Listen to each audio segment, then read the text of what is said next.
Hello, this is Brodie Sayre coming with a video, and this is my personal introduction to all of my fellow classmates also taking the Community and Crisis Counseling class. And of course, I currently am enrolled in the Pastoral Counseling Master's Program offered here through Regent. And I'm currently in the spring semester of my my first year in this program. It's just a 1-year program, so I'm currently in my spring semester, and I currently live in the small town of Nevada in Battle Mountain. And I hope that with my after this current degree, as well as potentially also becoming a licensed clinical mental health counselor afterwards, I hope I'll be able to find other opportunities in bigger cities, bigger states even.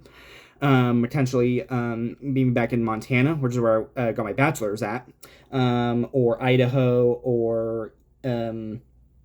any of these other bigger states, that I might be able to become a Christian counselor, whether through a Christian nonprofit organization, a church, or again, just some other type of organization that offers mental health or psychological services, and to be able to help, especially other Christians grow in their own spiritual struggles, and just be able to help them with any other personal or mental health struggles that they might be going through. And that's what I hope I could personally do.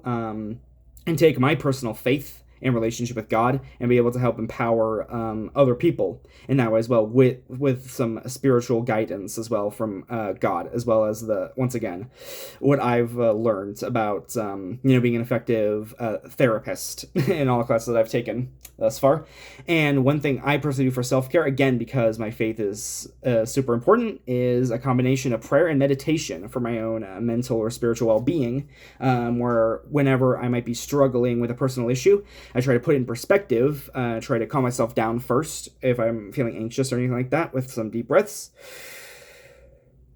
and try to put myself in more of a peaceful state of mind, and also try to put things in perspective in terms of my own relationship with God, thinking about and even praying to God that He helps, provide me with some comfort and clarity in those types of situations where I might not know necessarily what to do, or I might be overwhelmed. I try to consult God in prayer. And what I do as far as my physical, or try to do as far as my physical well-being, is, I try to eat at least a serving of one fruit or vegetable for each meal. What I try to do is try to keep somewhat of a balanced diet. And finally, someone in the helping field who really has inspired me personally is Dr. Julian Nolan, who currently teaches as a professor in developmental adolescent psychology and other experiential psychology, all of that at Carroll College in Helena, Montana. And I really owe a lot of what I've learned from him in terms of what I learned in psychology, mainly through how you can take rock climbing or other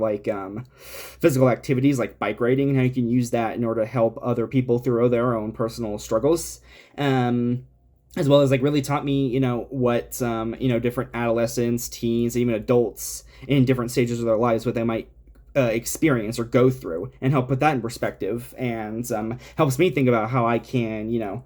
really be able to help out those different age groups of people in various ways, and how you can even take bleak scenarios like, going to a corrections institute, how you can use that to, really help to transform someone's life for the better. And so, yeah, that's what I'd say. I hope you all enjoyed this brief glimpse into me, and I hope I get to learn about you all as well. Bye-bye.